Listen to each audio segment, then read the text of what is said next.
چلا کہ سرکار تو تشریف لے گئے، زخمی حالت میں میرے گھر پہ بھی پہنچانے نہ آئے، میرے زخم پر ہاتھ بھی نہ پھیرا، میں نے یہ بھی نہ دیکھا کہ دعا کی ہو، اور اپنے گھر پہ چلے گئے۔ دوست تو بتا، تم اس جگہ ہو تو 1000 دوست کو چھوڑ دے، لیکن جب ہوش میں آئے تو کیا کہا؟ اسما آپ کی بیٹی کھڑی تھی اور ماں بھی کھڑی تھی کہ ماں حضور کی طبیعت کیسی ہے؟ تو ماں کہتی ہے کافرہ تھی ان دنوں، کہا جس کی وجہ سے تو نے مار کھائے اب بھی اس کو نہیں بھول۔ تو ماں کہتی ہے کافرہ تھی ان دنوں، کہا جس کی وجہ سے تو نے مار کھائے اب بھی اس کو نہیں بھولتا، کہ قسم ہے اس ذات پاک کی ابا بکر کچھ نہ کھائے گا پیے گا جب چہرے انور نہ دیکھا۔ سمجھتے نہیں سمجھتے کہ سما خراسی کر رہا ہوں؟ اے عاشق رسول، تیرا دعویٰ کھوٹا ہے۔ عشق کے مقام میں آزمایا جائے، پورا اتر تو اللہ قبول کریں گے، ورنہ تو نے اپنی ذات کو خود قبول کروا لیا ہے کہ میں عاشق رسول ہوں۔ جی ہاں، چنانچہ اس حال میں حضور کے قدموں میں جب پہنچایا گیا، سنو، جب چہرے انور دیکھا تو خوش ہو گئے، سبحان اللہ۔ لیکن یہ حضور صلی اللہ علیہ وسلم کو یاد دہانی بھی نہیں کرائی کہ آپ ہم کو چھوڑ کے چلے گئے۔ کچھ حضور صلی اللہ علیہ وسلم دعا تو کرتے، کوئی مدد تو بھیجتے، یعنی اندازہ نہیں لگا سکتے ہم اس محبت کا۔ چنانچہ دیکھ لیجئے، اب اللہ سے مانگنے کا موقع آیا تو سمجھتے ہیں کیا مانگنا، کہ وہی مانگو جس میں رسول پاک خوش ہوں۔ جنت مانگی اس کے بدلے؟ نہیں نہیں نہیں، جنت بھی نہ ہوں گے۔ دیکھا کہ حضور صلی اللہ علیہ وسلم کی ذات پاک بہت خوش ہے اس قربانی پر، اور ہم پاس ہو گئے اللہ نے چاہا تو، اور رکت بھی بہت ہے۔ تو کہا یا حبیب اللہ، ایک دعا کر دیجیے کہ کیا، کہ میری ماں مسلمان ہو جائے۔ تو حضور تو اس لیے مانگا تو حضور کی مرضی کا مانگا۔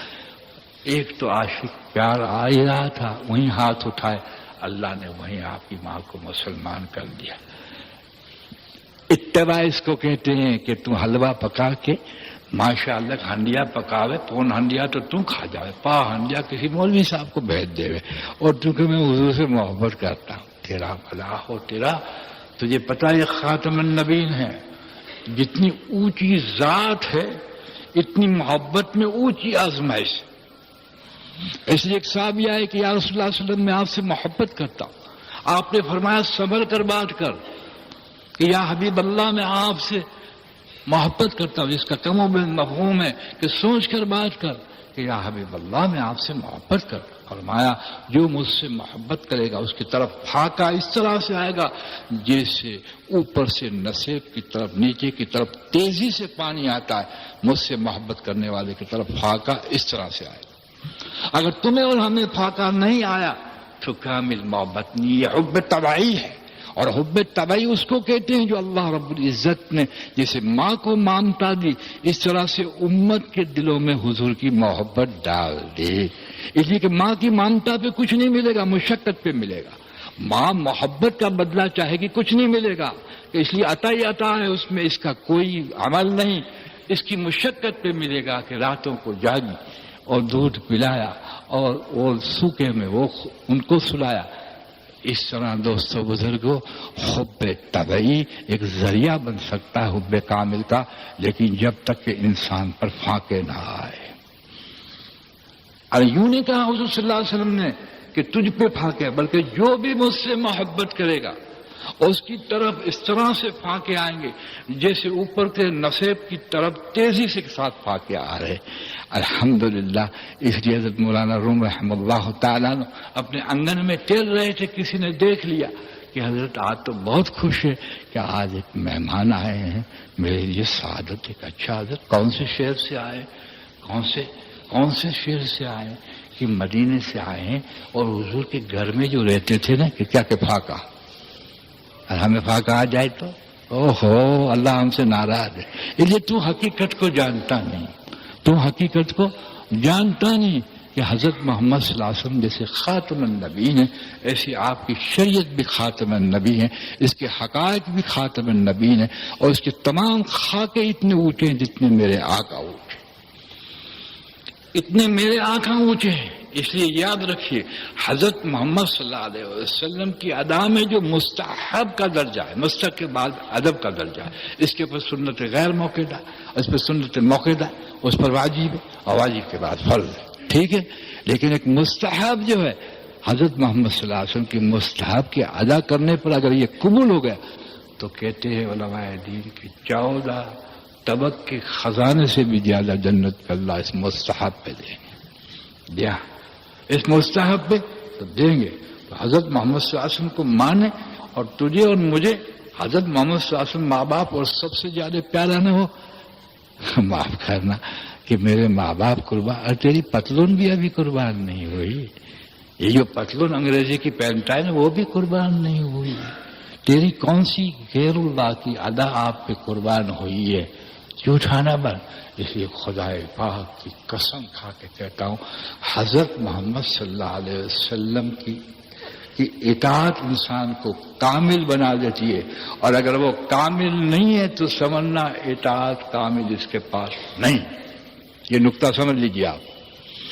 جیسے کیمیا، پارس ایک چیز کو چھو لیتا ہے اور اس کو سونا بنا دیتا ہے. پارس چھو لیتا ہے، سونا بنا دیتا ہے. حضرت محمد صلی اللہ علیہ وسلم کی اطاعت میں جو پورا اترا، جی ہر اعتبار سے کوشش کی، وہ انسان کامل بن جاتا ہے. وہ انسان کامل بن جاتا ہے. اور ناقص رہا اور بغض اور کینہ اور عداوت اور خسائل، یہ صحیحانی یعنی غلط خسائل سے مزین سمجھنا کہ یہ حضرت محمد صلی اللہ علیہ وسلم کی اتباع کو سمجھانے یا اتباع کرتا نہیں. ورنہ حضور صلی اللہ علیہ وسلم کو اللہ نے مبعوث فرمایا ہے. آخری بات کر دوں، ٹائم ہونے والا ہے. اور یوں کہا کنتم خیر امہ، کہ کس لیے کہ اخرجت للناس، سارے انسانوں کے لیے ہم نے اس امت کو نکالا ہے.